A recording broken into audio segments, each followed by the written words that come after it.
kritik itu adalah konsekuensi logis dari pilihan kita berdemokrasi. Sehingga ketika itu merupakan konsekuensi logis, setiap pemangku kepentingan, khususnya pemerintah, harus menghormati kritik itu. Yang sekarang-sekarang ini lagi ribut, dokumenter Pesta Babi. Wajar bahwa masyarakat mengatakan ada tekanan dalam beberapa pihak. Ada yang bisa lancar, ada yang kemudian ditutup oleh berbagai macam pihak lah. Gimana Bakom melihat ini dalam konteks Pesta Babi, dokumenter Pesta Babi? Jangan juga kalau pemerintah itu ingin menjelaskan, terus dianggap ingin misalnya mengaburkan fakta. Bukan itu poinnya. Pemerintah boleh mengeluarkan kebijakan, masyarakat boleh mengkritik. Ya. Masyarakat berbuat sesuatu, boleh dong pemerintah tanggapi itu. Untuk memastikan datanya objektif, datanya benar.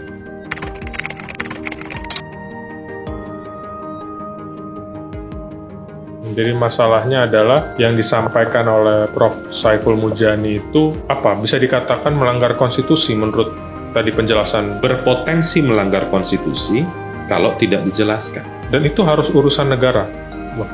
Untuk mempersoalkan itu. Pelaporan terhadap Ferry Amsari. 2 pelaporan ini langsung direspon oleh otoritas negara resmi, Menteri Hak Asasi Manusia. Pendapat Ferry itu masih dalam rumpun kritik yang harusnya dihormati, harusnya tidak diproses hukum.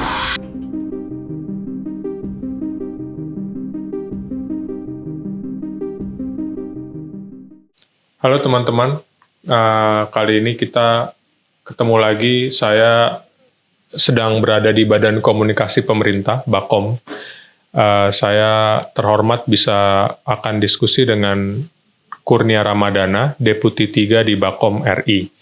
Kita akan diskusi terkait dengan banyak hal. Ini saya udah kenal berapa tahun ya Bang ya? Mungkin, tapi jarang ketemu.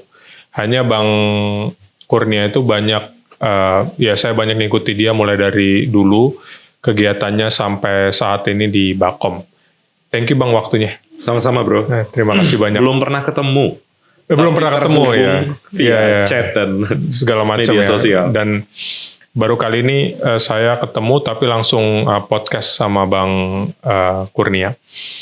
Bang, pertama-tama ini kan The Recent Trace itu akan mengundang banyak sarjana hukum dari berbagai macam profesi. Bang Kurnia kan sarjana hukum juga dari USU. Banyak pengalamannya kemudian sekarang menjadi bagian dari Bakom di bidang komunikasi pasti untuk media. Tapi saya mau tanya kenapa dulu setelah SMA kemudian memilih untuk studi hukum atau masuk Fakultas Hukum USU, bukan ilmu yang lain misalnya? Iya, sebenarnya lebih tepat nggak sengaja ya. Nggak sengaja masuk dan terlibat jauh di isu hukum. Yeah. Dulu ketika sekolah, kebetulan aku di SMA Negeri 1 Medan, itu punya cita-cita 2 bro. 1, jadi dokter, masuk ke Fakultas Kedokteran. 2, menjadi dokter gigi, masuk ke Fakultas Kedokteran Gigi. Cuman testing pertamanya tidak masuk, dan akhirnya ikut tes selanjutnya. Ya udahlah, bismillah coba Fakultas Hukum. Ya udah sampai akhirnya menekuni studi hukum. Bahkan kalau dikaitkan dengan keseharian atau bacaan paling tidak selama 10 tahun terakhir tidak linear sebenarnya. Dulu studi hukumnya skripsinya tentang perdata, bro. Sementara kerja-kerja selama ini mendalami isu pemberantasan korupsi itu kan praktis 3 disiplin ilmu hukum yang saling berkelindan gitu. Hukum pidana, hukum tata negara, hukum administrasi negara. 3 itulah ekosistem yang dalam satu ekosistem pemberantasan korupsi yang paling banyak didiskusikan. Ya udah akhirnya melihat isu hukum paling nggak 10 tahun terakhir ada banyak hal yang harus dijelaskan kepada masyarakat agar kemudian masyarakat sebagai subjek hukum utama itu bisa teredukasi dengan baik dan juga bisa mendalami, mengetahui, dan mengaplikasikan ilmu hukum dalam kehidupan sehari-hari. Ya, Bang Kurnia itu kan dikenal banyak orang terkait dengan pemberantasan korupsi isu ini kan yang sudah cukup lama. Lalu waktu itu karena skripsinya kan perdata, kenapa kenapa akhirnya masuk kepada isu pemberantasan korupsi instead misalnya kepada lawyering atau menjadi corporate lawyer atau apa? Iya, karena saat itu waktu bekerja di Indonesia Corruption Watch, kurang lebih 9 tahun di sana, di dalam isu korupsi itu, isu yang sangat elitis, sehingga butuh diturunkan menjadi isu-isu lebih sederhana, agar kemudian masyarakat bisa memahami apa yang dimaksud dengan tindak pidana korupsi.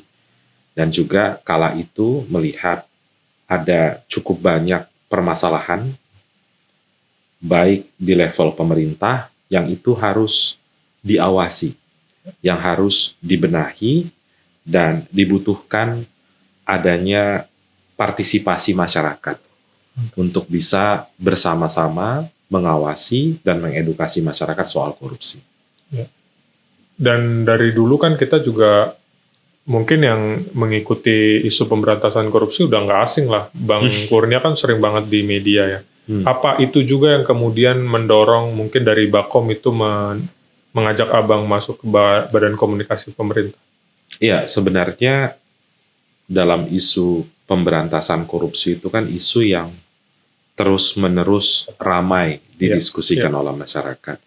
Apalagi saat ini dengan perkembangan teknologi, perkembangan digital, orang banyak mendapatkan asupan informasi, isu korupsi itu seringkali menjadi top 3, bro. Isu yang paling sering didiskusikan oleh masyarakat. Sehingga berangkat dari sana, saya merasa ada hal-hal yang bisa saya kontribusikan untuk negara dalam konteks hukum, penegakan hukum, lebih spesifik tentang pemberantasan korupsi. Nah itu nanti yang kita mau diskusikan Bang, di bidang khususnya di bidang sektor hukum, karena Abang menggeluti ini, lalu sekarang di Badan Komunikasi Pemerintah. Tapi mungkin saya juga penasaran sebenarnya Bang, nggak terlalu mengikuti perubahan dari Presidential Communications Office ya, kemudian menjadi Bakom, itu apa Bang? Bedanya atau kenapa berubah? Iya, sebenarnya kan awalnya, kalau secara historis, itu fungsi komunikasi pemerintah itu kan ada di bawah kelembagaan namanya Kantor Staf Presiden. Ada salah satu kedeputian yang membidangi isu komunikasi. Kemudian di akhir pemerintahan Pak Jokowi, dibentuk lembaga baru, atau bertransformasilah salah satu kedeputian di KSP ini menjadi lembaga baru, namanya Kantor Komunikasi Presiden. Jadi Pak Jokowi udah ada ya? Ya, di akhir Presiden Jokowi dibentuk Kantor Komunikasi Presiden. Nama yang sering orang ketahui itu PCO, Presiden Communication Office. Nah, dari pembentukan lembaga itu apa yang diharapkan? Komunikasi lembaga kepresidenan, komunikasi terkait program-program penting, baik di ujung pemerintahan Pak Jokowi maupun di awal pemerintahan Pak Prabowo, itu bisa sampai ke tengah masyarakat. Lalu kemudian pada September tahun 2025, Lembaga Kantor Komunikasi Presiden bertransformasi menjadi Badan Komunikasi Pemerintah, atau yang sering disebut Bakom.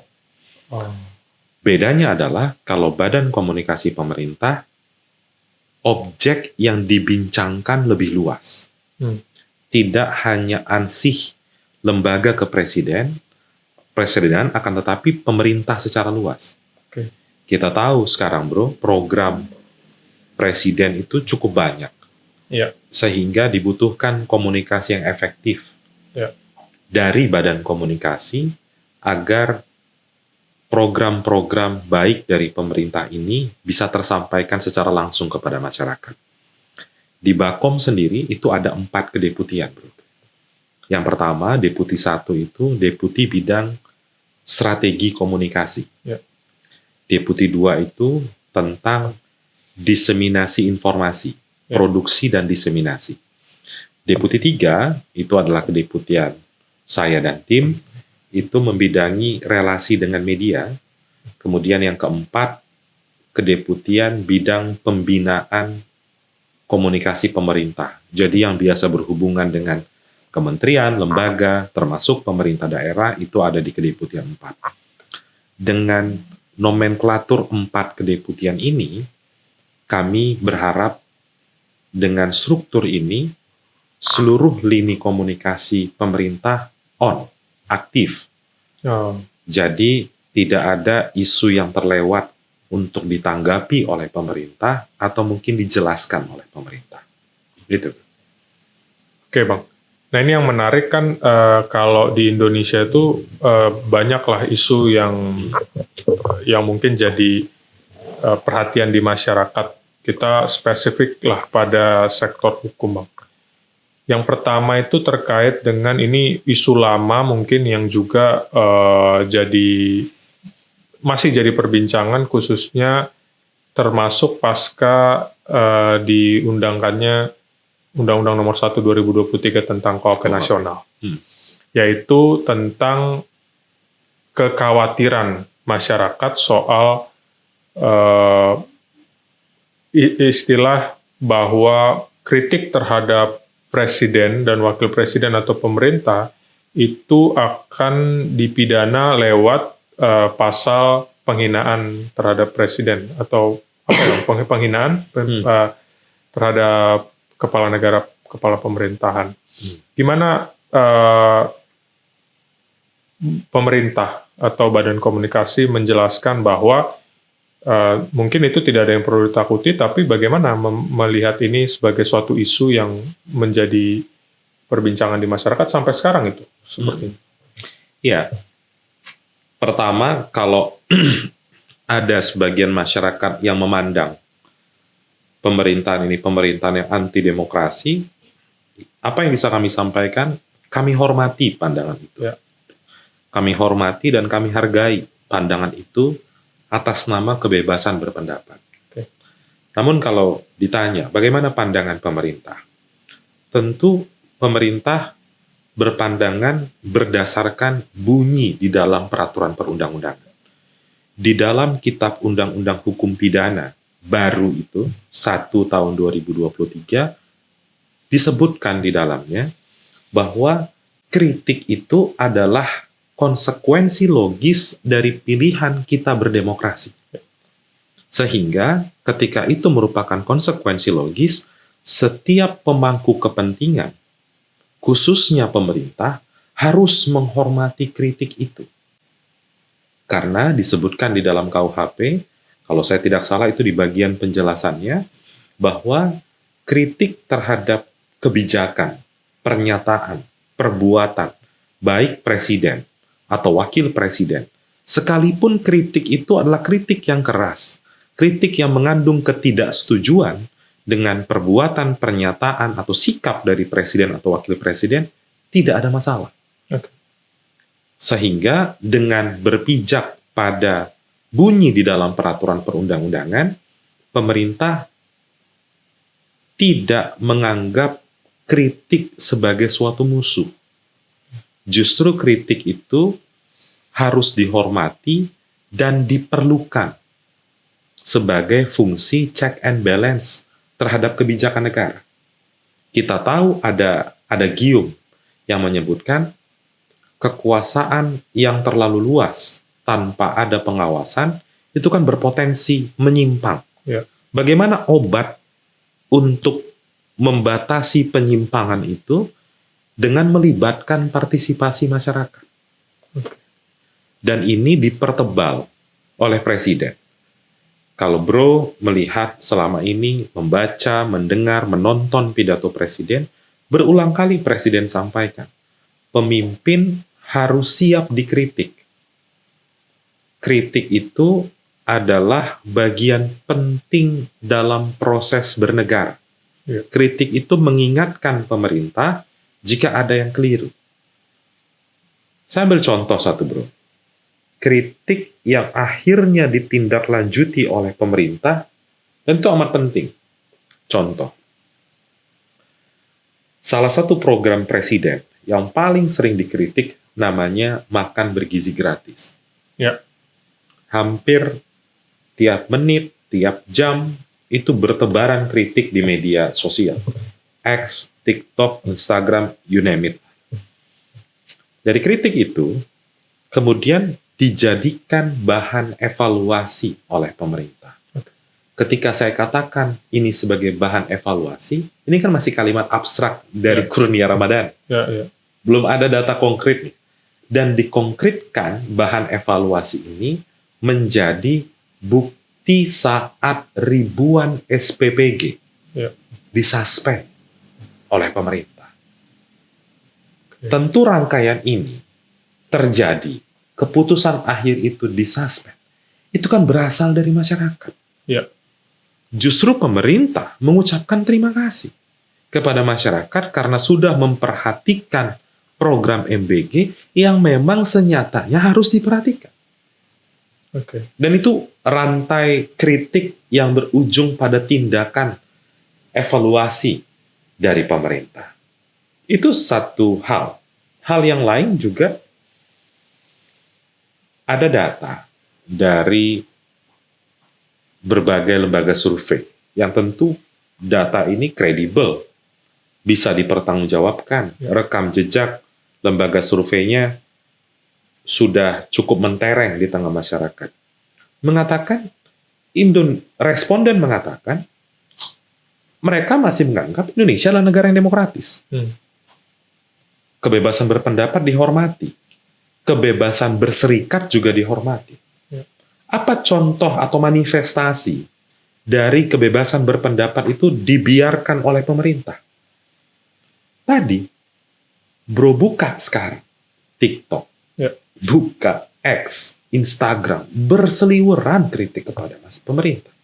Kan tidak ada yang dikritik balik oleh pemerintah, atau tidak ada yang dipolisikan oleh pemerintah. Sehingga bagi kami ya nggak ada masalah soal demokrasi. Justru presiden sangat menghargai demokrasi dan menentang jika ada pihak-pihak yang ingin mengkebiri demokrasi. Itu. Nah itu Bang, justru dalam beberapa hal mungkin kita tentu secara kasat mata tidak ada pemerintah misalnya langsung bahasa tanda kutipnya merepresi masyarakat yang mengajukan kritik. Tetapi mungkin kalau saya melihat ada dua kemungkinan. Ini jadi apa ya? Perdebatan atau perkelahian horizontal antara masyarakat yang misalnya memang mendukung pemerintah dalam tanda kutip mungkin Presiden Prabowo, dan kemudian dengan tadi yang mengkritik dalam berbagai macam lapisan. Atau yang kedua, kalau di media sosial seperti yang tadi Bang Kurnia bilang, itu kan di dalam beberapa daerah itu justru ada semacam ya tadi ada pelaporan, ada yang didatangi misalnya oleh aparat dan seterusnya. Bagaimana Bakom bisa menjelaskan konteks yang seperti ini, Bang?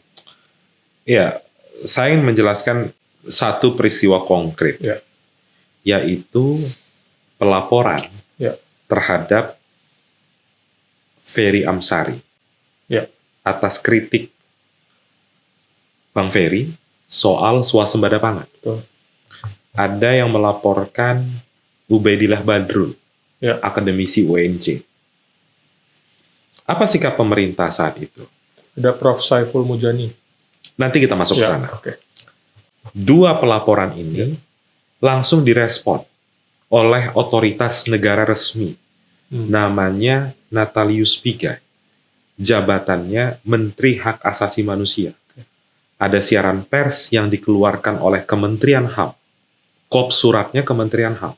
Apa yang dikatakan di dalam siaran pers itu, bahwa pendapat Ferry dan pendapat Ubaidillah Badrun itu masih dalam rumpun kritik yang harusnya dihormati, harusnya tidak diproses hukum. Itulah sikap negara terhadap dua orang ini, Bang Ferry maupun Mas Ubaid, yang selama ini dikenal amat sangat kritis kepada negara. Jadi tidak ada masalah. Soal swasembada pangan bisa jadi sudut pandang datanya berbeda. Boleh juga dong pemerintah maju untuk menjelaskan datanya. Masa nggak boleh? Kan boleh itu. Mas Ferry punya data boleh, pemerintah punya data boleh. Ya beradu saja data itu. Bagi kami tidak harus berujung pada proses hukum. Di waktu yang sama, kita kan sama-sama sarjana hukum. Saya dan Bro punya hak yang sama melaporkan orang ke kepolisian. Kalau kita larang hak itu, kita mengkebiri hak asasi manusia. Jadi bagi kami, ya itu adalah hak individu orang melaporkan seseorang. Tapi sikap negara clear, itu bukan kritik. Itu bukan hal yang bisa dipidana. Sorry, saya ralat. Itu adalah kritik. Jadi nggak mesti berujung pada proses hukum. Persoalan polisi menerima itu kan bagian pelayanan publik kepolisian. Kan tidak mungkin polisi mengatakan, oh nggak boleh lapor nih. Diterima aja dulu. Kan belum ada proses mengobjektifkan laporan itu. Itu satu hal. Masuk ke pertanyaan tadi, Saiful Mujani gimana? Bro pasti udah nonton acara halal bihalal pengamat itu. Sebagian besar yang bicara itu saya kenal dekat, Bro. Saya coba dengar apa yang mereka sampaikan. 100% itu kritik semua kepada pemerintah. Lebih dari 5 orang maju ke panggung, mimbar bebas, untuk mengatakan pandangan mereka tentang situasi negara, kebijakan pemerintah. Kemudian muncul persoalan tentang Prof. Saiful Mujani. Ketika menyebutkan tentang menjatuhkan pemerintahan Pak Prabowo. Tapi sebelum kata-kata menjatuhkan itu, ada kalimat yang menegasikan cara-cara konstitusional menjatuhkan. Apa namanya? Impeachment. Impeachment itu kan satu tindakan yang dibenarkan oleh hukum. Tapi dinegasikan, dinafikan. Kita tidak bisa lagi nih menggunakan impeachment dan lain-lain. Harus jatuhkan Prabowo dan lain-lain. Apakah untaian kalimat itu dibenarkan secara hukum? Kan jadi pertanyaan. Karena cara, bagi saya, bagi kita mungkin yang belajar hukum itu kan cara menjatuhkan presiden itu kan 2, Bro. 1, jangan pilih orang ini lagi di pemilu selanjutnya. 2, impeachment. Nggak ada cara ketiga. Cara ketiga adalah orang-orang yang berusaha menginterpretasi yang sebenarnya tidak dibenarkan secara hukum. Jadi posisi kami di Badan Komunikasi Pemerintah, kami tidak menilai apakah itu makar atau tidak makar. Tapi standing kami adalah jangan ciptakan kegaduhan di tengah masyarakat. Tolong jelaskan maksudnya apa. Jadi kami justru mengajak diskusi lagi. Apa maksudnya? Kami sudah buka berulang kali Undang-Undang Dasar, KUHP, atau undang-undang yang lain. Tidak ada turunan dari aturan yang membenarkan untaian kalimat itu. Tapi memang Prof. Saiful Mujani diajak diskusi untuk justru ini kan kesempatan bagi Saiful Mujani untuk menjelaskan kepada publik. Saya tahu betul rekam jejak Pak Saiful Mujani. Beliau peneliti, beliau guru besar, harusnya punya legitimasi, punya kemampuan, punya kompetensi untuk mengartikan apa yang dia ucapkan sendiri. Itu sebenarnya soal polemik. Jadi harus dibedakan, Bro. Harus dibedakan antara pernyataan Pak Saiful Mujani dengan Ferry Amsari, dengan Ubaidillah Badrun itu dua hal yang amat sangat berbeda. Oke. Ferry saat itu mengatakan impeachment Ya. dalam acara itu. Bagi kami ya nggak mungkin kami salahkan Ferry. Lo impeachmentnya diatur. Dan itu bagian pendapatnya Bang Ferry aja. Ya kami tinggal jawab dengan capaian-capaian pemerintah selama ini. Ya nggak masalah, itu diskursus publik yang biasa. Jadi masalahnya adalah bahwa yang disampaikan oleh Prof. Saiful Mujani itu bisa dikatakan melanggar konstitusi menurut tadi penjelasan Bang. Berpotensi melanggar konstitusi kalau tidak dijelaskan. Dan itu harus urusan negara, Bang. Untuk mempersoalkan itu. Karena kan tadi ada masyarakat pun bisa sebenarnya yang mendukung pemerintah kan sebenarnya. Iya, banyak yang nanya, kenapa negara sampai harus merespon itu? Pertanyaan gini, bro. Bagaimana kalau ada kelompok masyarakat yang mengadakan aksi, demonstrasi, ingin menjatuhkan presiden dengan cara-cara kerusuhan atau dengan cara-cara yang tidak dibenarkan oleh hukum, yang mana itu terinspirasi dari omongan Saiful Mujani? Bukankah memastikan keamanan masyarakat tugas negara? Supaya tidak multi-interpretasi di tengah masyarakat ketika mendengar pernyataan itu. Jadi, bukan kita mengurus seorang Saiful Mujani, enggak. Justru kita ingin memastikan agar masyarakat tidak terprovokasi karena untayan kalimat itu keliru secara hukum. Keliru secara hukum. Jelas. Oke. Apakah keliru secara hukum itu masuk ke jalur pidana, itu bukan domain dari Badan Komunikasi. Ada yang melaporkan Prof. Saiful Mujani ke polisi, itu bukan domain dari Badan Komunikasi. Oke. Bang, kita geser sedikit ke isu yang paling baru. Waktu Pak Pigai, Natalius Pigai, Menteri HAM, mengutarakan bahwa terkait dengan begal. Ini juga kasus isu hukum yang banyak juga. Begal, dia bilang bahwa itu menembak begal di tempat itu tidak boleh karena melanggar HAM. Lalu kita tahu Bang Hotman Paris saat ini sampai tadi saya lihat di Instagramnya meminta Pak Presiden untuk membubarkan Kementerian HAM. Gimana Bang Kurnia lihat komunikasi dari Pak Pigai tadi terkait dengan isu hukum yang sebenarnya lagi banyak juga, Bang? Karena di beberapa daerah begal ini naik lagi terjadi. Lalu tiba-tiba ada kata-kata itu. Iya, omongan Pak Pigai itu kan kalau diartikan dan dikaitkan ke isu hukum kan benar. Ya. Tidak ada boleh seseorang yang merampas nyawa orang lain tanpa ada proses hukum yang jelas. Meskipun saya memahami betul kerisauan masyarakat soal itu. Jadi memang tidak mudah untuk menjelaskan hal itu ke tengah masyarakat. Ya. Sebagai pemerintah mengatakan apa yang memang pendefinisian dari hak asasi manusia itu tidak boleh dirampas kecuali dengan putusan pengadilan bahkan. Betul. Di waktu yang sama juga perbuatan keji dari para pelaku kejahatan itu terpampang nyata di optik mata kita dan di ingatan kita. Sehingga ya kalau saya ditanya pendapat bagaimana pandangan Pak Pigai dalam konteks hukum, ya itu benar. Ya. Karena gini Bang, karena saya itu bertanya itu karena apakah ini akan mempengaruhi masyarakat dalam memandang penegakan hukum. Seperti yang tadi Bang Kurnia sampaikan, ini kan kerisauan masyarakat. Mungkin secara peraturan kan memang benar bahwa itu akan menjadi pelanggaran HAM kalau tidak ada putusan pengadilan atau memang dia dihukum karena perbuatannya yang sah berdasarkan hukum.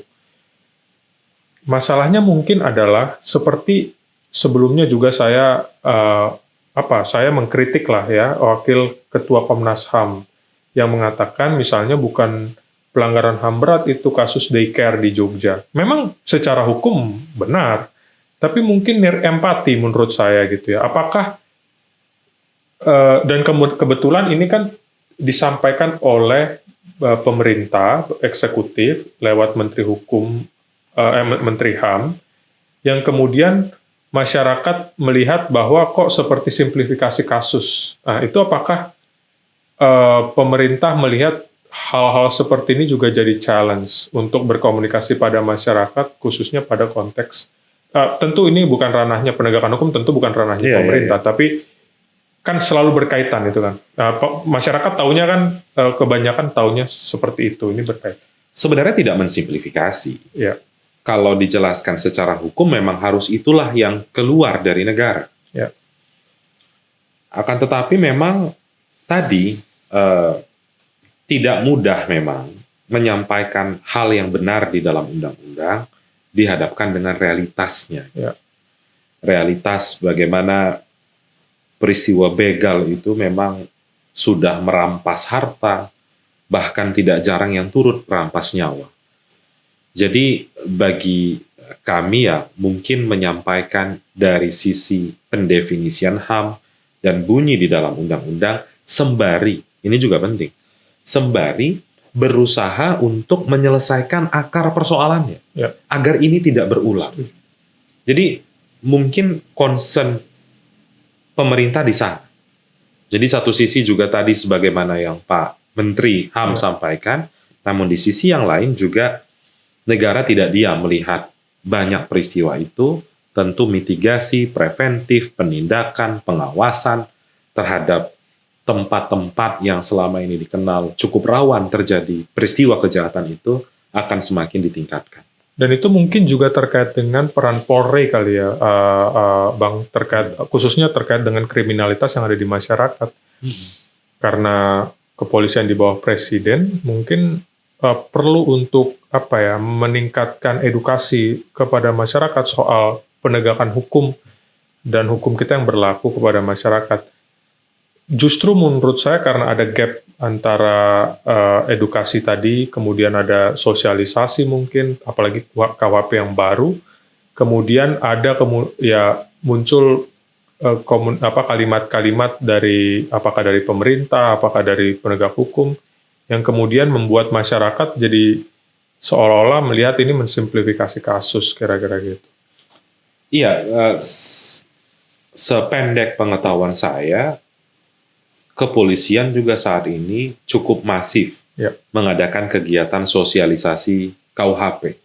Karena ini kan pergeseran paradigma hukum menuju pidana yang modern. Yang selama ini puluhan tahun kita terkungkung dalam pidana KUHP yang lama, wajar jika belum satu frekuensi, butuh waktu ke depan. Tapi paling tidak upaya untuk menjelaskan kepada masyarakat, ini loh KUHP kita yang baru. Karena prinsip hukum itu kan semua orang dianggap tahu hukum. Sehingga proses edukasi itu masih dilakukan dan barangkali akan memakan waktu yang cukup panjang. Maka dari itu, edukasi hukum menjadi amat sangat penting, apalagi dalam podcast Bro ini yang concern di isu hukum, agar masyarakat sudah memahami bahwa pidana kita sudah beranjak ke pidana yang lebih modern. Pidana yang mementingkan aspek pemulihan, mementingkan tidak lagi fokus pada penghukuman, akan tetapi bagaimana orang ini bisa berubah dengan proses penegakan hukum dari yang sebelumnya sederhananya jahat menjadi orang baik. Setuju. Bang, ini kita sekarang ke isu hukum yang lain, tapi juga ya tadi seperti yang Bang Kurnia sampaikan, isu pemberantasan korupsi itu top 3. Selalu top. Apa yang dua lagi, Bang? Iya, paling nggak korupsi yang paling banyak dibicarakan oleh masyarakat. Dua lagi sebenarnya bukan isu hukum, tapi lebih ke isu program-program pemerintah yang paling sering dibicarakan. Nah, pemberantasan korupsi ini kan kita sepakat bahwa penegakan hukum itu ranahnya yudikatif. Hanya dalam beberapa kasus korupsi sekarang ini kan, dan menurut saya sangat wajar kalau dalam beberapa kasus yang sudah terjadi, kita bisa menyebutlah misalnya kasus-kasus korupsi yang dulunya mereka adalah pejabat pemerintah misalnya, atau bagian dari pemerintah, kemudian masyarakat menganggap ini apakah ini karena perbedaan pendapat, apakah ini karena perbedaan pilihan di pemilu, kemudian ini mempengaruhi penegakan hukum. Lalu kan itu sasarannya pasti pemerintah lagi. Gimana Badan Komunikasi melihat ini dan menyikapinya? Ada dua ya, Bro. Di dalam peraturan perundang-undangan itu pakem atau pagar-pagarnya sudah jelas. Ya. Apakah pemerintah tidak terkait dengan proses penegakan hukum? Terkait. Ya. Tapi dalam konteks penegak hukumnya. Ya. Bukan penegakan hukum. Di dalam undang-undang kejaksaan, di dalam undang-undang Polri, atau misalnya kita belok sedikit ke korupsi, di dalam undang-undang KPK. Disebutkan bahwa presiden adalah atasan administratif dari Jaksa Agung, Kapolri, dan pimpinan KPK. Apa arti atasan administratif itu? Yang mendukung kerja-kerja penegak hukum dalam urusan administratif, itu ranahnya pemerintah yang dipimpin oleh kepala pemerintah, namanya presiden. Tapi once terkait dengan penegakan hukum, maka relnya sudah jelas.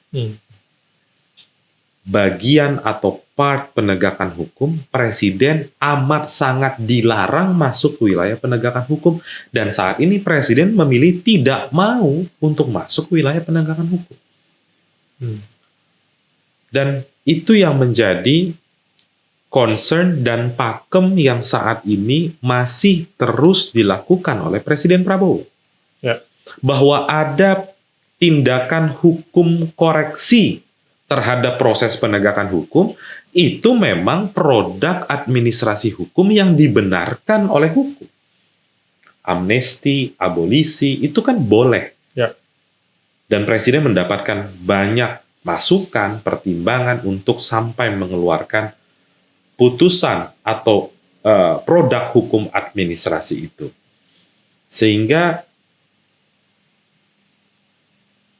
Presiden, sebagaimana kalau kita bicara tentang pemberantasan korupsi, Bro, sebagaimana yang sering beliau sampaikan dalam dokumen politik Astacita, dokumen politik milik Prabowo Subianto dan Gibran Rakabuming Raka sebelum menjadi presiden. Salah satu poin Astacita itu menginginkan pemerintahan yang pro terhadap pemberantasan korupsi. Itu dokumen politik. Ketika sudah menjadi presiden dan wakil presiden, mari kita lihat apa yang dikerjakan. Presiden berulang kali pidato menyampaikan komitmen teguhnya melawan tindak pidana korupsi. Nah, dua fase tadi, fase Astacita, fase pidato, itu juga belum ada arti apa-apa. Tapi bagaimana konkretnya dalam proses penegakan hukum? Sepanjang tahun 2025, capaian pemulihan kerugian akibat praktik korupsi melalui uang pengganti, ini agak teknis hukum, dari kejaksaan, kepolisian, dan KPK mencapai angka di atas 20 triliun rupiah. Angkanya faktual dan distorkan ke negara. Kasus-kasus yang diungkap juga skala kerugiannya cukup besar. Sekalipun ada perdebatan di dalam proses persidangan, ya tidak masalah. Kan tetapi capaiannya bagi pemerintah itu baik. Apakah ini dimaksudkan untuk membangga-banggakan kerja pemerintah? Atau saya ambil contoh. Presiden membentuk Satuan Tugas Penertiban Kawasan Hutan tahun 2025. Setiap kali ada kegiatan yang besar tentu, Satgas PKH itu dan Kejaksaan Agung membawa uang puluhan triliun rupiah dan memperlihatkan kepada masyarakat. Oh, yang sekarang biasanya di Presiden datang, penyerahan denda administratif ke Kementerian Keuangan oleh Jaksa Agung dan atau Satgas PKH. Ada dua optik melihat ini, Bro. Satu optik yang melihat, wah ini pemerintah hanya seremonial aja nih. Ya. Nggak pernah-pernahnya seperti ini. Ini untuk membangga-banggakan aja nih. Kerja-kerja pemerintah dalam hal penegakan hukum.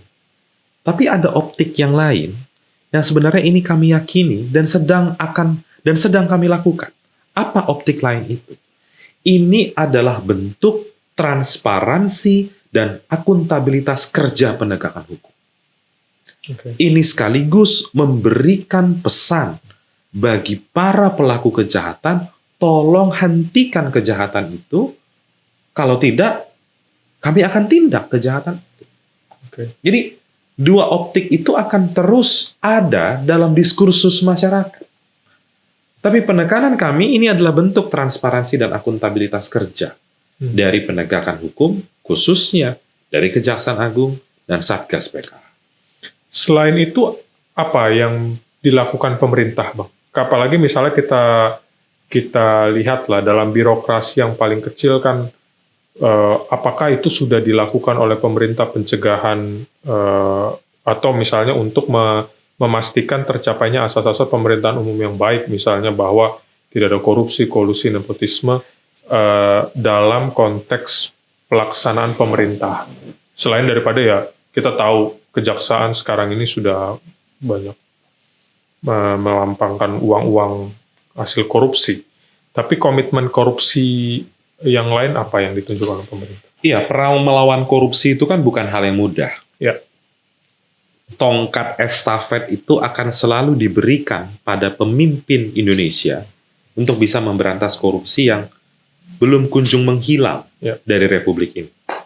Tadi pertanyaan apa yang dilakukan oleh pemerintah selain penegakan hukum? Baru-baru ini Presiden menyerap aspirasi masyarakat. Soal ada dua. Satu, menyerap aspirasi masyarakat tentang korupsi di sektor peradilan. Kemudian yang kedua, aspirasi dari para hakim terkait dengan pendapatan mereka. Apa yang diserap oleh Presiden ini menghasilkan suatu kebijakan, yaitu menaikkan pendapatan hakim mencapai angka di atas 200%. Apa yang ingin dijelaskan oleh Presiden melalui kebijakan ini? Penegak hukum itu punya pekerjaan, satu, yang amat sangat mulia. Dua, tantangannya tidak mudah. Tiga, keselamatannya seringkali tidak terjamin. Maka dari itu, inilah bentuk sumbangsih negara melalui kebijakan tentu untuk memastikan hajat hidup dari para hakim ini ditingkatkan dari segi pendapatan untuk memitigasi terjadinya korupsi di sektor peradilan. Apakah kebijakan ini menjadi obat mujarab menghilangnya korupsi sektor peradilan? Tentu tidak. Tidak semudah itu. Tidak semudah itu. Ada banyak aspek yang harus dibenahi oleh internal Mahkamah Agung dan lain sebagainya. Tapi ini merupakan satu part, satu bagian yang berusaha untuk diselesaikan, diikhtiarkan oleh Presiden untuk memitigasi, mencegah terjadinya keberulangan dalam korupsi sektor peradilan. Itu satu. Poin kedua, yang paling sering didiskusikan, namanya rancangan undang-undang perampasan aset. Presiden sudah berulang kali menyampaikan pidato tentang perampasan aset. Apakah pemimpin sebelumnya tidak pidato? Pidato juga. Apa yang membedakan? Bro, saat ini RUU itu faktual sudah dibahas di DPR. Faktual. Sudah dibahas atau sedang dibahas saat ini. Terbuka di YouTube, bisa disaksikan. Bagaimana Komisi 3, teman-teman di DPR itu serius membahas RUU perampasan aset. Bahwa ini barang belum jadi, iya, tapi berproses, dan berprosesnya bisa di-track oleh masyarakat. Bisa dilihat oleh masyarakat.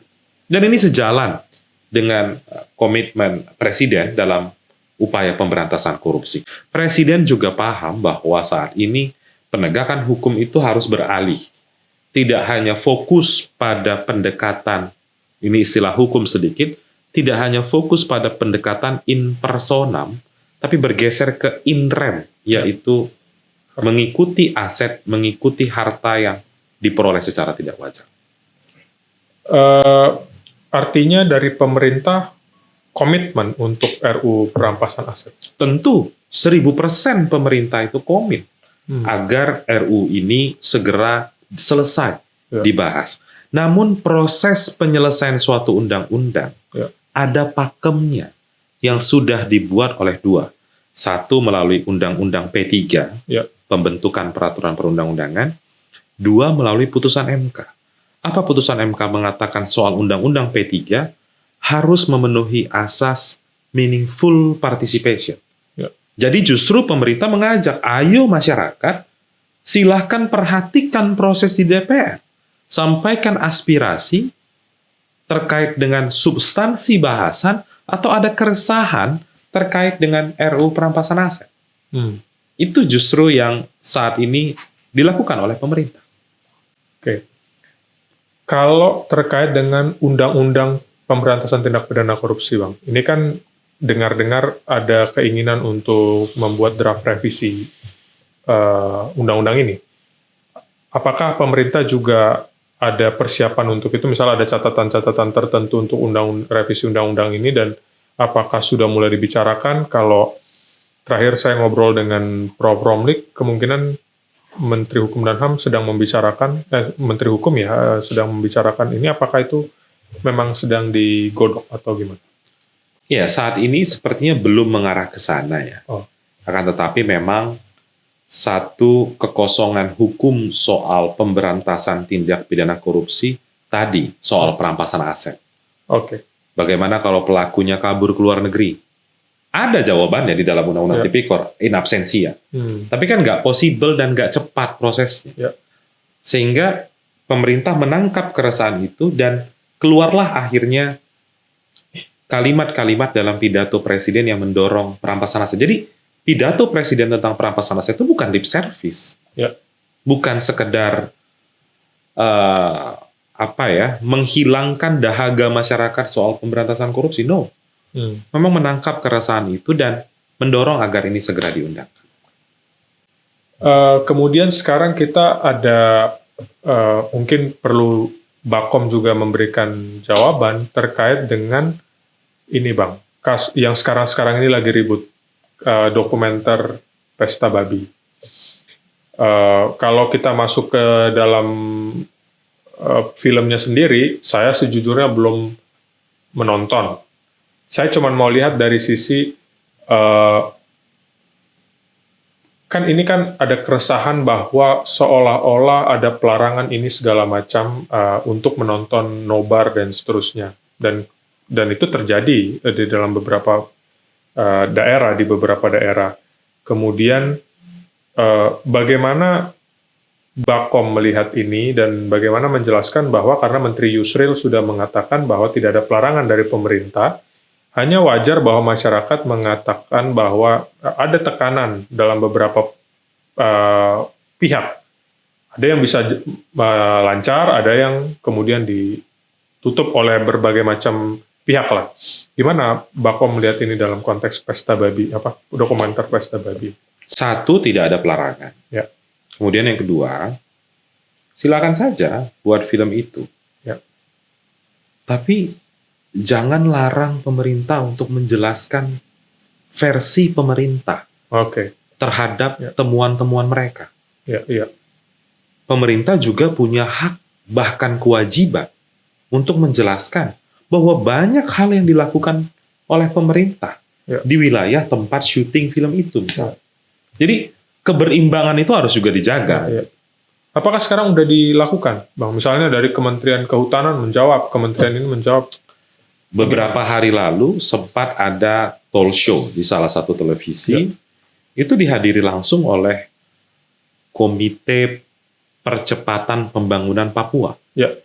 Nah, di sana peran negara untuk mengisi kira-kira apa yang belum tercapture melalui dokumenter itu. Apa yang sudah dilakukan dan masyarakat belum tahu. Jadi posisi pemerintah di sana. Jadi jangan juga kalau pemerintah itu ingin menjelaskan, terus dianggap ingin misalnya mengaburkan fakta. Bukan itu poinnya. Pemerintah boleh mengeluarkan kebijakan, masyarakat boleh mengkritik. Ya. Masyarakat berbuat sesuatu, boleh dong pemerintah tanggapi itu. Ya. Untuk memastikan datanya objektif, datanya benar. Versi pemerintah datanya ini. Ya. Yang bisa kami pertanggungjawabkan. Jadi, di sana posisi pemerintah. Jadi data dari dokumenter itu ya pemerintah memberikan data boleh tandingan atau data jawaban lah terkait dengan itu gitu ya. Iya. Jadi bukan untuk menandingi data itu, tapi ingin mendudukkan persoalan secara objektif di tengah masyarakat. Dan itu katakanlah bahwa memang data yang diberikan pemerintah itu ya faktual sesuai dengan yang terjadi di lapangan. Benar, dan kalau data dari pemerintah kan tentu data dari pemerintah itu bukan data hasil dari analisis. Data itu bukan dari temuan begitu saja. Data itu kan didapatkan dari kerja-kerja faktual pemerintah.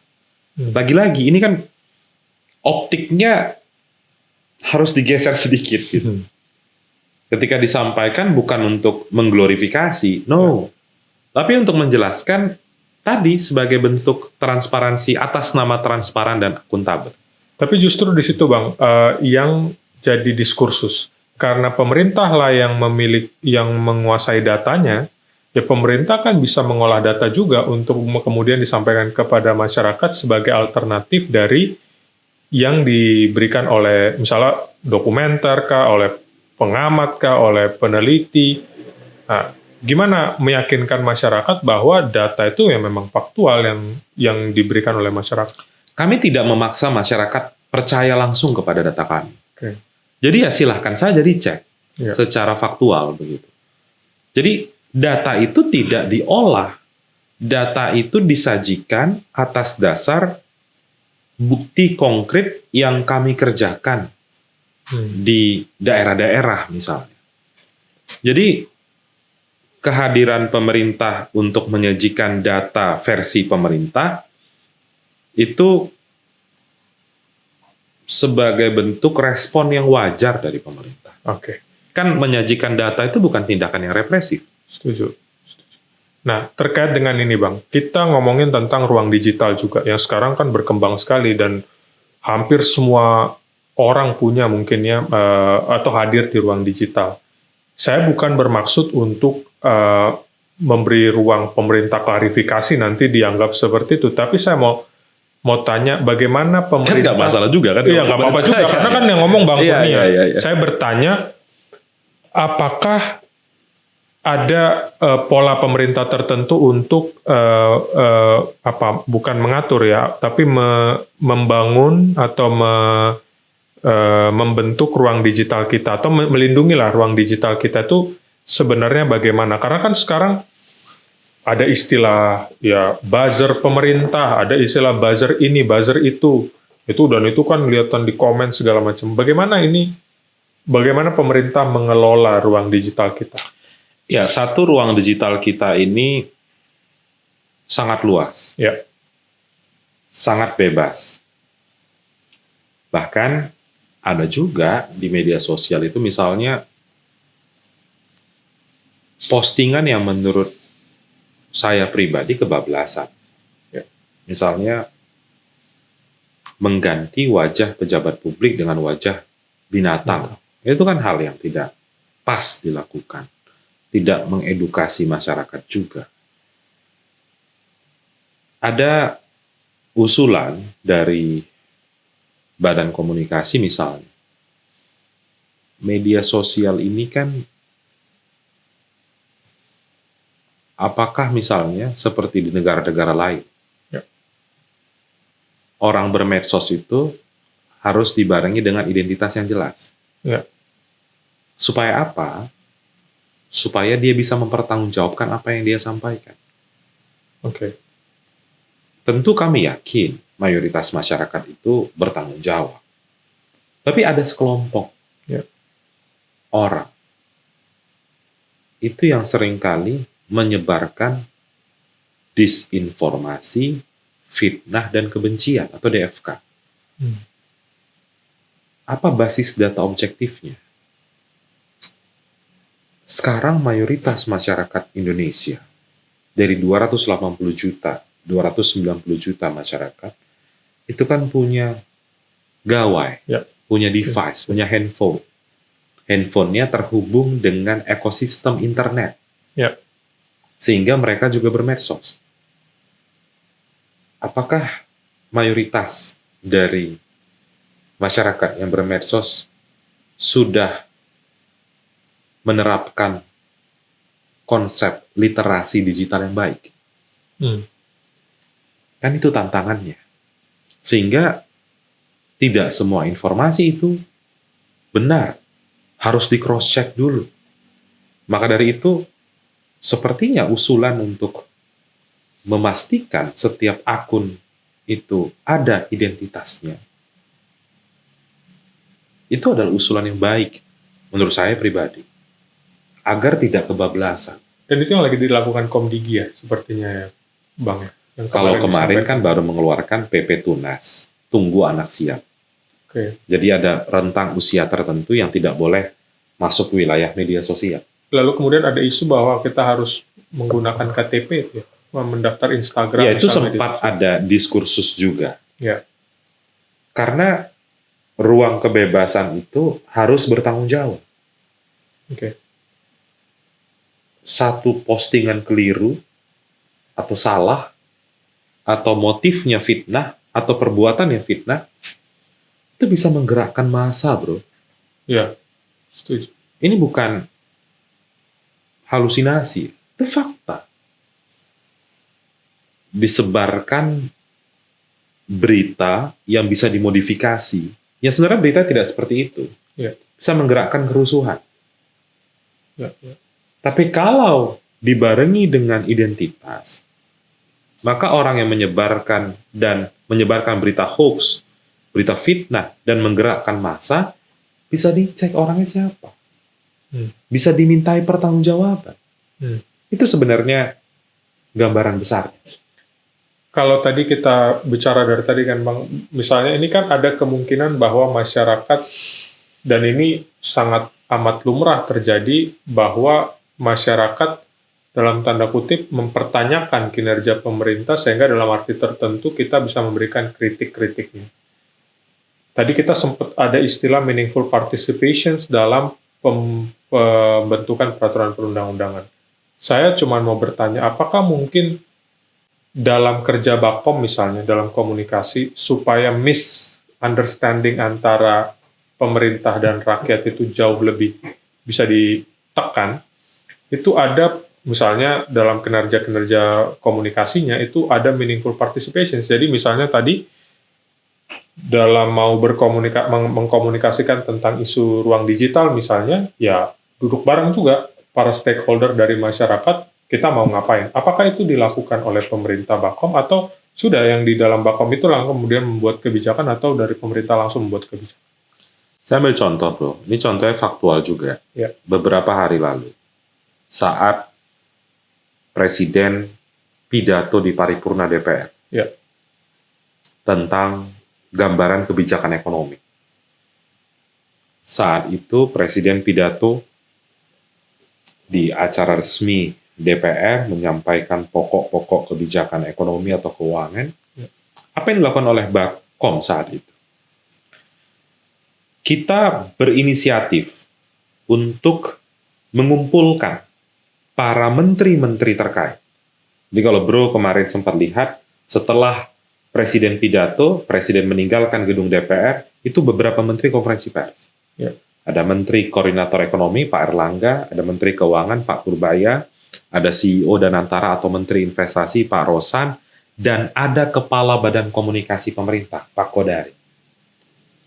Apa yang ingin kami sampaikan dari kegiatan, atau apa yang melatar belakangi dari inisiatif Bakom untuk mengadakan konferensi pers itu? Agar tidak ada ruang kosong dalam komunikasi publik menerjemahkan apa yang disampaikan oleh Presiden melalui kebijakan baru dari Presiden. Jadi kami ingin memastikan ketika pidato presiden itu langsung diterjemahkan secara lebih rinci oleh menteri-menteri terkait. Dan alhamdulillahnya berhasil. Sehingga ruang pemberitaan itu lebih terjelaskan apa sebenarnya maksud pemerintah. Di tengah goncangan ekonomi, goncangan geopolitik, dan itu stabilisasi komunikasi itu harus dijalankan oleh pemerintah, dan kami memilih melakukan itu. Tadi Bang Kurnia mengatakan itu cukup efektif. Dari mana melihatnya? Karena kan misalnya isu terkait dengan dolar, desa, orang desa, itu kan juga kemudian jadi viral. Kalau tidak ada konferensi pers kemarin, maka ada ruang gray area yang bisa diinterpretasikan oleh banyak masyarakat. Misalnya ambil contoh, pemerintah membentuk lembaga baru untuk memastikan ekspor Indonesia itu terdokumentasi dengan baik, yang berujung pada peningkatan optimalisasi negara. Karena selama ini ada under invoicing dan lain-lain yang selama ini terjadi laten puluhan tahun. Ada banyak spekulasi, apakah kemarin itu pemerintah mengambil margin keuntungan dari pembentukan badan baru itu. Di dalam konferensi pers itu, kalau dicermati, didengar, ditonton, clear tidak ada margin itu diambil oleh pemerintah. Jadi itu tujuan pemerintah, dan ke depan Bakom akan terus melakukan itu. Memastikan tidak ada gray area, warnanya harus clear. Warnanya yaitu pemerintah menjelaskan satu isu dan masyarakat bisa menangkap. Jadi tidak sekadar output, tapi outcome-nya juga. Oke. Bang, ini karena podcast ini sebenarnya ingin menggali sarjana-sarjana hukum berbagai macam profesi. Jadi tadi kita udah agak ngobrolin tentang tupoksi dan seterusnya. Serius-serius. Tapi gue mau tanya terkait dengan ini, Bang. Perpindahan atau pola pikir deh, seseorang sarjana hukum itu kan kita udah dibiasakan untuk berpikir logis sistematis biasanya, karena kita membaca ada fakta hukum, ada norma dan seterusnya, lalu gimana menerapkannya. Sekarang Bang Kurnia fokus pada komunikasi. Gimana adaptasi dari atau membangun kebiasaan baru atau cara berpikir baru sebagai seorang yang bekerja di Badan Komunikasi Pemerintah, seorang sarjana hukum latar belakang? Sebenarnya tidak ada shifting yang jauh ya. Karena selama ini juga kerja-kerja penegakan hukum atau kajian-kajian ilmu hukum yang saya geluti bersentuhan langsung dengan aspek komunikasi. Baik komunikasi publik melalui diskusi-diskusi di media dan lain-lain. Juga yang tadi sempat kita diskusikan sebelum on air, soal media lain untuk menuangkan isi pikiran, yaitu menulis. Jadi sebelum bergabung di Badan Komunikasi, saya cukup terbiasa melakukan itu. Bagaimana pemikiran hukum itu bisa dituangkan melalui tulisan dan juga harus bisa disampaikan secara verbal kepada halayak ramai. Nah, jadi itu yang meskipun sampai saat ini saya juga masih belajar, bro, tapi paling tidak itu yang bisa menjadi stimulus untuk bisa berusaha menyeimbangkan dunia hukum yang seringkali sangat ajak. Pakemnya sudah ada, pagarnya sudah ada, tidak boleh diinterpretasikan selain yang ditulis misalnya. Asas-asas itulah, Lex Certa dan lain-lain. Tapi paling enggak, justru tantangannya adalah sesuatu yang ajak itu, yang segelintir orang mungkin yang paham betul, yang harus disampaikan kepada masyarakat. Jadi bekal itu yang saya coba bawa ketika memilih bergabung dengan pemerintahan, spesifiknya di Badan Komunikasi Pemerintah. Punya misi yang baik untuk menyampaikan program-program pemerintah, salah satunya isu penegakan hukum, pembaruan hukum kepada masyarakat. Bagaimana waktu itu Abang melatihnya dari mahasiswa, kemudian menulis, banyak sekali menulis, saya ikutin sejak lama. Kemudian yang tadi saya setuju sekali yang Bang Kurnia sampaikan sebelum kita take ini, kelihatan kalau orang yang biasa menulis kemudian dari berpikir dan berkomunikasinya lebih runut dan lebih logis. Bagaimana Bang Kurnia dulu melatihnya sehingga kemudian bisa sampai biasa menulis, berbicara? Kalau saya pribadi itu melatih diri dengan dipaksa oleh atasan. Jadi dulu disampaikan seorang pengamat, seorang yang concern dengan isu hukum, apa yang kita bicarakan harus bisa ditulis. Apa yang kita ucapkan, pemikiran harus bisa kita tulis dalam satu tulisan. Saat itu saya mencoba rutin, bro, dan menargetkan diri. Setiap bulan itu paling tidak ada satu tulisan yang dimuat di media massa, atau sederhana namanya menulis opini. Jadi dari tahun 2016 saya ingat betul itu tulisan pertama saya itu dimuat di Jawa Pos. 2016. Bulannya juga masih ingat, bulan Juni saat itu nulis tentang tindak pidana pencucian uang. Jadi dari 2016 bulan 6 sampai hari ini, alhamdulillah itu ada sekitar 99 atau 98 tulisan. Udah bisa dibukukan kumpulan tulisan. Kumpulan tulisan di media massa. Itu mostly bicara tentang pemberantasan korupsi. Jadi dari sana, ketika kita menulis misalnya contoh, ada 3 alasan, 1, 2, 3 untuk satu kebijakan ini. Itu kan kita tulis, kita juga ikut berpikir. Jadi menyampaikannya bisa lebih runtut dan sistematis. Itu sebenarnya yang melatih komunikasi, artikulasi. Saya pribadi ketika menjelaskan suatu persoalan. Apakah ini ideal? Belum tentu ideal, tapi paling tidak itu tips yang bisa saya bagikan kepada masyarakat. Ada kepikiran masuk ke profesi hukum lagi, Om? Sebenarnya saya, bro, itu akhir tahun 2025 diangkat sebagai advokat. Jadi lisensi advokat saya ada gitu. Itu ikut PKPA, pelatihan advokat, UPA, ujian profesi advokat, sampai akhirnya di akhir tahun 2025 kemarin sumpah diangkat sebagai advokat. Jadi memang advokat itu menarik menurut saya, bro. Ke depan saya nggak tahu gimana, tapi paling tidak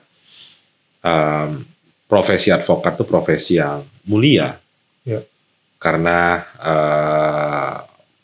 membantu masyarakat, ingin berusaha mengimbangi negara juga, itu mengimbangi kepolisian, kejaksaan dalam proses hukum. Jadi untuk sekarang saya masih fokus di pekerjaan di Badan Komunikasi Pemerintah. Tapi ke depan ya tentu tidak menutup kemungkinan, karena lisensinya kan ada. Siap. Bang, kalau dengan kesibukan ya, dengan segala macam kerumitan lah, tuh ada jadwal atau segala macam banyak kan.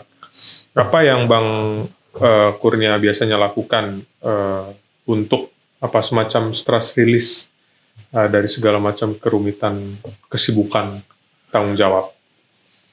Saya ada 2, bro. Memang concernnya di olahraga ya. Olahraga yang saya geluti itu saya main basket. Rutin dari kelas 4 SD, bro. Main basket. Jadi kalau orang, mungkin ini cerita agak lucu ya. Kalau orang itu terinspirasi main basket, bro, biasanya ada beberapa tuh. Ada yang terinspirasi karena NBA. Michael Jordan, Kobe Bryant, O'Neal, dan lain-lain. Ada yang terinspirasi dari misalnya komik Slam Dunk, gitu kan, Hanamichi dan lain-lain. Nah, kalau saya, bro, terinspirasi basket tuh dari film drama sebenarnya. Kalau bro kelahiran 93 kan? Ya. Mungkin dulu tahu ada drama Taiwan kayaknya atau drama Korea ya. Judulnya MVP Lover. Tahu nggak? Ya, jadi itu drama RCTI tentang di RCTI bahas tentang basket dan saya terinspirasi dengan itu. Indonesia. Dari Taiwan kalau nggak salah, tayang di Indonesia. Grup Taiwan namanya 5566 lah. Jadi terinspirasi itu, makanya dari kelas 4 SD main basket, cuman tahun 2010 dan 2011 saat Liga Mahasiswa di USU dulu, lutut kanan dan kiri saya geser bro. Jadi nggak bisa aktif main basket. Nah, setelah itu saya coba cari olahraga apa lagi yang bisa saya ikuti dengan keterbatasan fisik saat ini ya. Karena lari kadang-kadang dengkul bisa sakit dan lain-lain. Jadi saya main skipping bro. Skipping dari tahun 2022. Misinya saat itu ingin turunin berat badan. Dulu berat badan saya hampir nyentuh 100 bro. Jadi karena main skipping, bro percaya nggak percaya, 5 bulan atau 6 bulan saya main skipping, turunnya itu 30 kilo bro. Sambil diet juga? 30 kilo. Bahkan lebih, sampai 33-35 kilo. Gara-gara skipping. Skipping aja, nggak ada diet? Nggak ada, diet ada, ngurangin makan, tapi yang difokuskan itu skipping. Jadi dari Januari 2022, 4,5 tahun sampai bulan Juni atau akhir Mei 2026, mungkin saya baru skip lompat tali itu barangkali cuman 30-50 hari. Sisanya itu rutin bro. Bahkan sampai tadi pagi kita syuting. 500 lompatan per hari. Tapi itu jangan dibayangkan susah bro, itu cuman 10 menit. 5 shift. Shift 1 itu 100 kali 5 kali. Jadi di akhir bahasan kita ini kita shifting sedikit, tidak bahas isu hukum, isu kesehatan. Nah itu dia. Jadi siap. Jadi memang pola diet dengan skipping itu bisa dilakukan dan terbukti berhasil di saya bro. Ya. Bang, ini terakhir. Sekarang Bang Kurnia di Bakom. Yes. Sebagai seorang sarjana hukum, podcast ini karena menekankan pada sarjana hukum di berbagai profesi. Apa yang mau Bang Kurnia contribute kepada Bakom ini selama dipercaya di Bakom ini, dan itu berkaitan dengan, dan Bang Kurnia yakin bahwa itu berkaitan dengan latar belakang sarjana hukum Bang Kurnia? Ya, salah satu asas fundamental di hukum atau prinsip hukum itu semua orang dianggap tahu hukum. Ya. Ketika ada aturan yang dilanggar, sekalipun kita bisa berargumentasi, kita nggak tahu undang-undang, tapi di depan hukum itu nggak boleh. Ya. Karena semua orang ketika palu diketuk, undang-undang diundangkan, maka itu berlaku bagi semua orang. Maka saya mencoba memastikan agar setiap produk dan kebijakan pemerintah itu bisa diketahui oleh seluruh masyarakat melalui kanal-kanal komunikasi, lebih spesifik di badan komunikasi pemerintah. Tentu ini bukan pekerjaan yang mudah. Ya. Akan tetapi menjelaskan sikap pemerintah yang clear sebenarnya, itu menjadi satu ikhtiar yang sampai saat ini sedang saya dan kami lakukan di badan komunikasi pemerintah. Semoga bisa jadi jembatan juga kepada masyarakat. Betul. Dan itu yang penting Bang menurut saya. Ini terlepas daripada kritik kita pada pemerintah, ya tentu badan ini juga diharapkan bisa berkomunikasi juga dengan masyarakat. Berkomunikasi kan berarti dua arah, membuka ruang dan seterusnya. Setuju. Sehat selalu Bang Kurnia, terima kasih banyak waktunya. Thank you banget udah diundang dan datang ke kantor Badan Komunikasi. Kita juga terima kasih diterima di Bakom. Terima kasih. Demikian teman-teman diskusi saya dengan Kurnia Ramadana, pelaksana tugas Deputi 3 dari Bakom RI. Kita ketemu lagi di episode selanjutnya. Bye-bye.